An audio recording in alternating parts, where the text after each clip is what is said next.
Welcome back to Asia Prime. Malaysia's new cabinet minister and deputy ministers were sworn in before the king on Monday. A total of 31 ministers and 38 deputy ministers.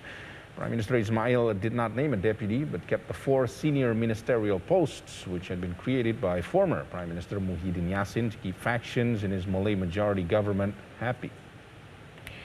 69 cabinet positions is almost the same number of appointments made by former Prime Minister when he came into power in March last year. The lineup indicates the delicate balancing act the new Prime Minister must perform to keep his government afloat amid bickering within the ruling coalition between his own party, United Malays National Organization or UMNO, and Bersatu, a junior party headed by Muhyiddin. The new cabinet labeled as a results-oriented cabinet, which I should say where each ministry would have to present their achievements in the first 100 days, and they have to fulfill 3 areas of concerns: adhering to people's current needs, being a responsible and honest government, and securing the people's confidence in the government. Ismail took office on August 21st amid public anger over the government's failure to tackle a raging pandemic. He gained support from 114 lawmakers from a total parliament member of 222.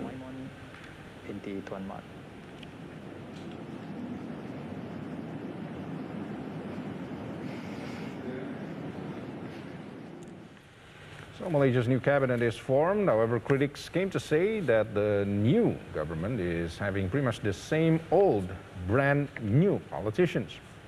Well, and joining us tonight from Universiti Kebangsaan Malaysia, or the National University of Malaysia, Dr. Salawati Mat Basir, and we will talk about the hope from Malaysia's new cabinet.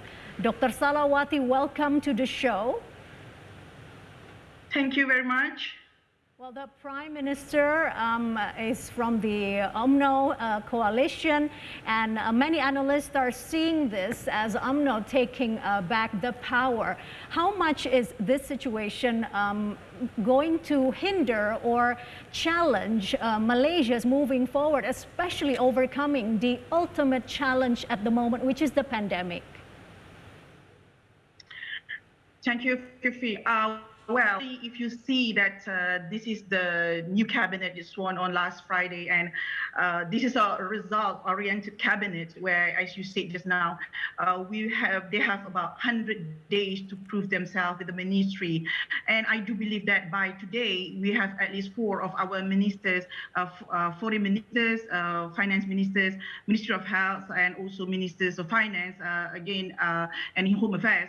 They already have their conference with all these stakeholders and table what actually they will do with these coming 100 days. I can say that this is not an easy task for these people, because if you can see the reaction of the Malaysian peoples, and especially from the opposition when these cabinets went on last Friday, many of them like critics, because for them this is a very similar the previous one under Muhyiddin Yassin, and only have a minor reshuffles, and some of them think that it's a game of musical chairs with the same people rotating offices in Putrajaya. So when you look at the people of Malaysia, you can see that many of them slammed the decision on the social media and saying that they felt let down by the return of what many say this incompetent cabinet based on their performance in last government. So I think for our prime ministers, he's have a tough time in this coming 100 days to prove and to give a confidence to Malaysian people that we can rely on them, or we're going to have another political crisis again. So how much can we expect results, since it is called the results-oriented cabinet? How much can we expect results will show in the next or the coming 100 days?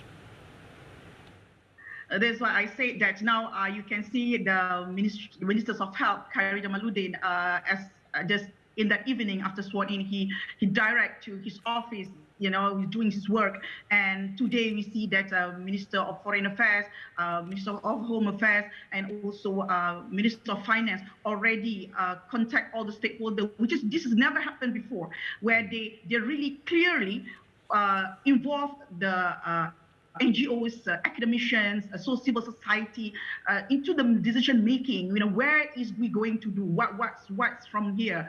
And this is, I can say to you that I can see this is a little bit different rather than the previous government. I do believe at this time they are listening to us. They really want us to believe that they can provide the best for Malaysian people in these coming 100 days. Dr. Salawati, former Prime Minister Muhyiddin Yassin has chosen Ismail Sabri Yaakob as his deputy, but on the other hand, the new premier didn't choose a deputy at this moment. Why is this? What is your perspective? Okay, you have to understand that we are not a presidential system in Malaysia, and easy if we have a president rather than what we're having at this moment. We have to, this is unique about Malaysia.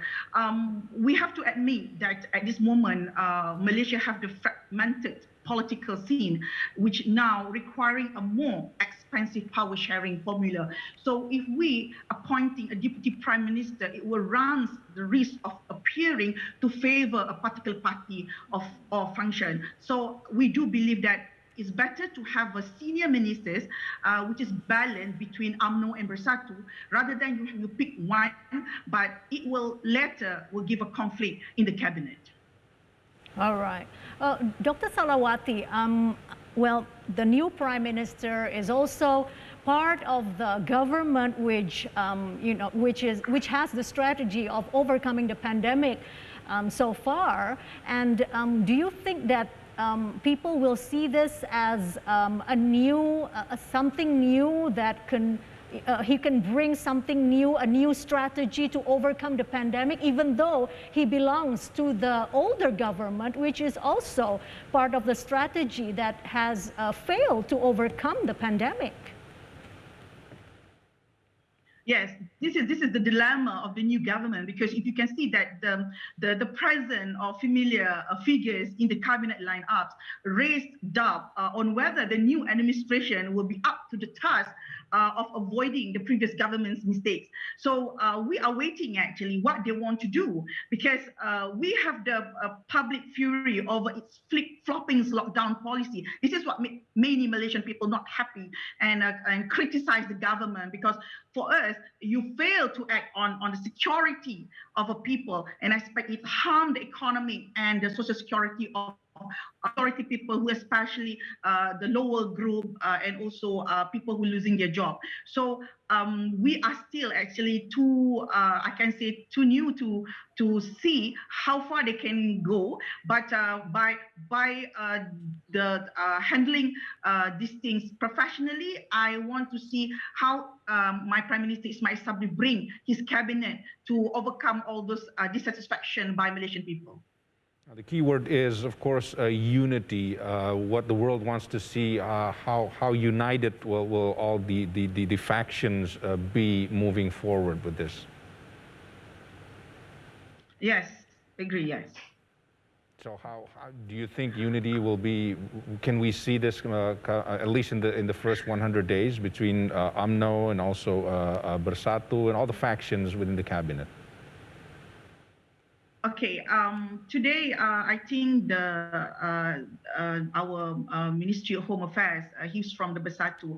He admit that we need a strong unity between UMNO and Bersatu. So he raised the concern to the Prime Ministers to have a special plan for both of the party to be in harmony in one cabinet and try their best to avoid any political turmoil and also any political conflict like what happened last in Ibu Muhyiddin Yassin government. I do believe that if our Prime Minister Ismail Sabri really want to have this and serious about this, he will accept this idea, which I think is very good, because at this moment we cannot afford to have any political turmoil again in our government. We want to move forward. We want to ensure that our people can move forward despite this pandemic are still around. Okay, Dr. Salawati, we've known that Anwar Ibrahim has been eyeing the position for over 2 decades as the position of Prime Minister. I mean, where do you see his chances in finally winning or securing the seat of Prime Minister of Malaysia. Please enlighten us on that matter. Thank you. Okay, I think that, well, I have to be frank. I think now in the opposition side, there is always voice, concern from the youngsters, especially from the leaders down. They will say that, I think we should change our leaders in this bloc. Yeah. So Anwar Ibrahim really get the signal that he might not be the prime minister anymore, because even in his opposition bloc, really have a desire to replace him with someone else. Despite they don't look at it seriously, but I do believe that maybe Anwar can be relevant when it's early 1990s or early 20s, but now I think our political game in Malaysia changed a lot, and Anwar at the age of 73, I think Malaysian people much more love to have young leaders in the future. Professor Dr. Salawati Mat Bashir from the National University of Malaysia, thank you for joining us. Take care. Barry Gibb, the last surviving member of the Bee Gees, celebrates his 75th birthday today. Entertainment news is next.